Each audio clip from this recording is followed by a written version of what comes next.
It's one of our favorite times of the week here on a Tuesday Sports Bash. Mike, Pete, and John. And who's in, who's out, guys? A lot of teams want to know, are we making the playoffs or are we going home? We are into Week 11. We're at Thanksgiving. This is where we start to find out who's in and who's out, fellas. Let's take a look what we got after 11 weeks of NFL football. We start off in the AFC with the Patriots leading the way. And we got those pesky Miami Dolphins. Anybody ready to put your money on the Dolphins yet? Not I. Not I. You can't play 4 minutes of a game against one of the worst teams in football and get my check mark. I'm not impressed by the Miami Dolphins. 5 wins in a row for the Dolphins. I'm not quite on them yet. And yet they just stuck by the Rams. Win the East. In the North, we've got 5-5 Baltimore, 5-5 Pittsburgh.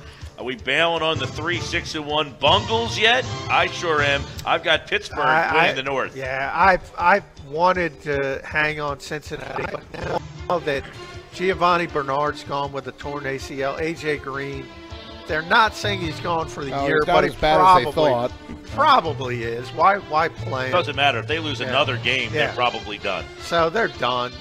But you know what? Pittsburgh gets a big break this week. Andrew Luck is in the concussion protocol for Thursday night's game.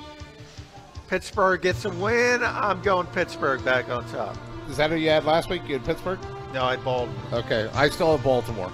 Even though the Ravens lost, I still have Baltimore. I think they gave the Cowboys enough of a scare, and I'm not ready to bail on the Ravens yet. I know their schedule's difficult. I have no logical explanation why I'm stubbornly sticking with Baltimore other than I'm sticking with Baltimore. You're a John Harbaugh guy. I love the way they ran the ball against the Cowboys. They played well for a while. They came out and ran the ball right down the Cowboys' throat. Joe Flacco's not the same since the ACL. He's not 100%. At least mentally, he's not playing the way he normally is. All right, in the South, last night the Houston Texans, if they would have won 7-3, would have looked pretty nice, and they got hosed in that game. So we've got an interesting threesome here.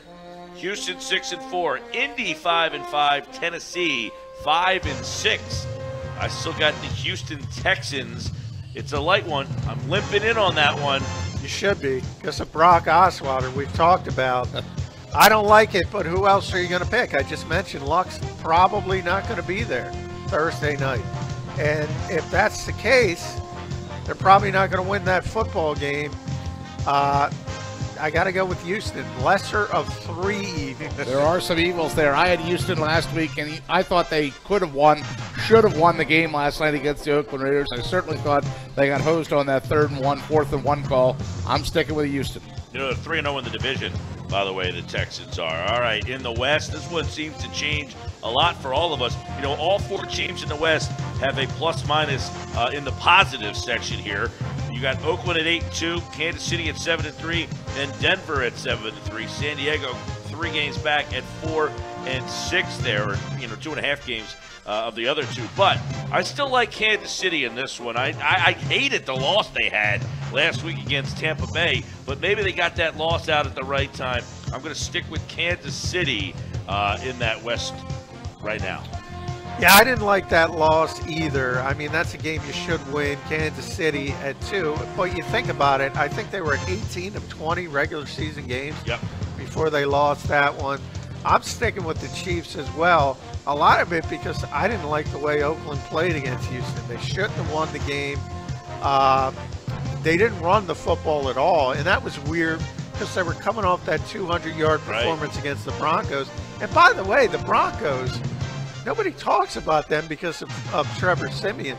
They're the ones with the best plus-minus, plus 50 in that division. But I'm an Andy Reid guy. Pete's a John Harbaugh guy.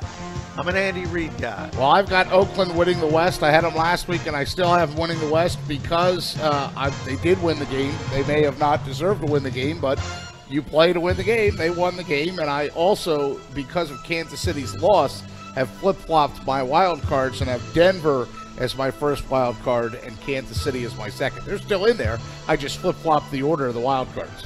Yeah, I've got Oakland and Denver as my wild cards as well. And, you've got Miami creeping. You've got Buffalo hanging around. You've got the loser of the North, maybe the loser of the South, but I'm going to stick with two teams in the West, Oakland and Denver. Yeah, you have to. I'm there as well. Oakland, Denver, we talked about it. The one text board question, can you have 3 playoff teams from a division?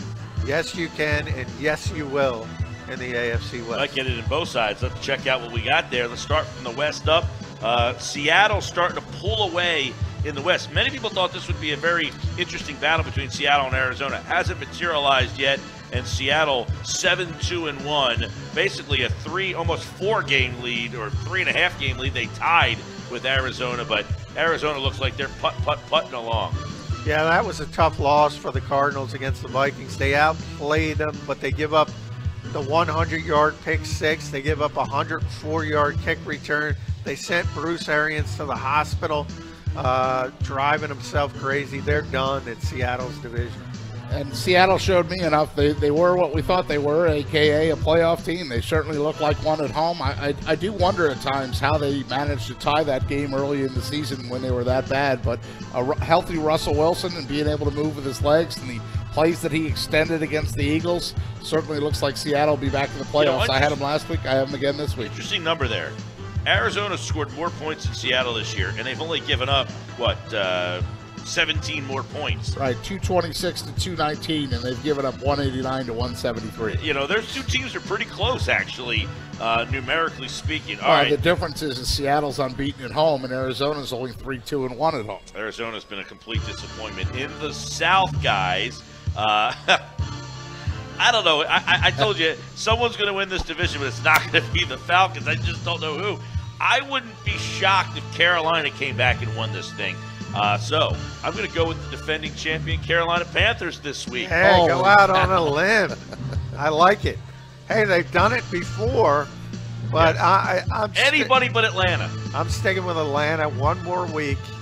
We'll see what happens. I understand their history, but they also have a good history.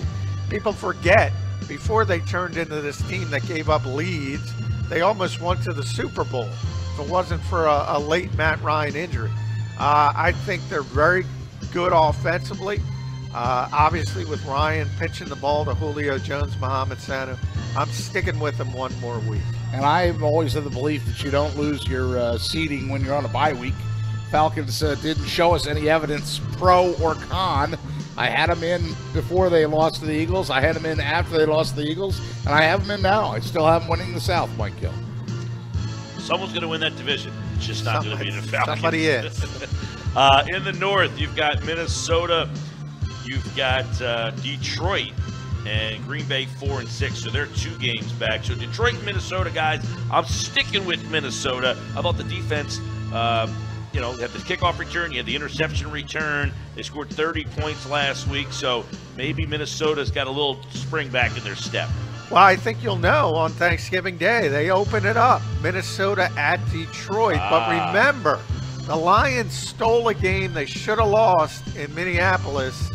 They're in the driver's seat.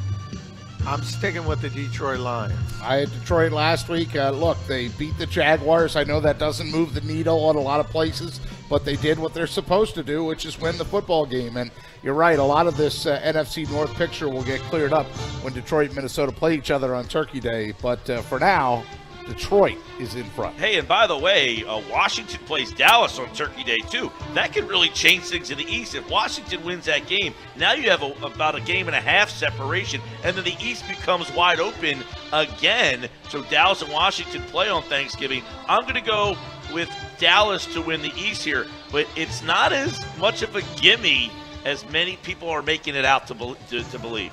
No, I've said for weeks the Redskins are better than you think they are. And Scott McMullen is their GM. He's one of the best in football at amassing talent. He did it with the 49ers a number of years ago. He's doing it again with the Redskins. They're a solid team, but hey, the Dallas Cowboys are 9-1 for a reason. They win the division. Well, to your point, John, so I have Dallas winning the division, but they've won 9 games in a row, right? I mean, they started off 0-1, they win 9 in a row. When do you win 5 in a row and not get any attention? It's when you're the Giants and you're in the same division as Dallas. And the Redskins point, that short Redskins game against Dallas will show us something on Thanksgiving, but I have all 3 teams in the picture right now from the NFC East. I have Dallas winning the division, Giants is my first wild card team, and then the Redskins is my second wild card team. I don't want to pick the New York Giants. I've said it. I don't know how they win football games. They finally are ahead. Get this, guys. They're 7-3, so they're 4 games over 500, and they're +4 in net points. That's how razor thin their margin of error basically is every week. I don't want to pick them, but I have to pick them. The Washington Redskins are an easy one for me. I don't think the Vikings are good enough with that offensive line. So for now, I'll go with the New York Giants. And I, too, have Washington and New York. You know, Philadelphia would be that next team, and they can get themselves in the mix if they can beat both of those teams. They're going to have to beat both Washington and New York and probably Dallas. In fact, I think Philadelphia is going to have to sweep its home game and steal a game in either Cincinnati or Baltimore. No, that's their path to victory, or to the playoffs, we should say. Sports Bash, who's in, who's out? We all like the Giants and Washington as the wild card. In fact, we both got pretty much, as this Thanksgiving comes around, we're starting to get close to the same teams, which is why we love who's in and who's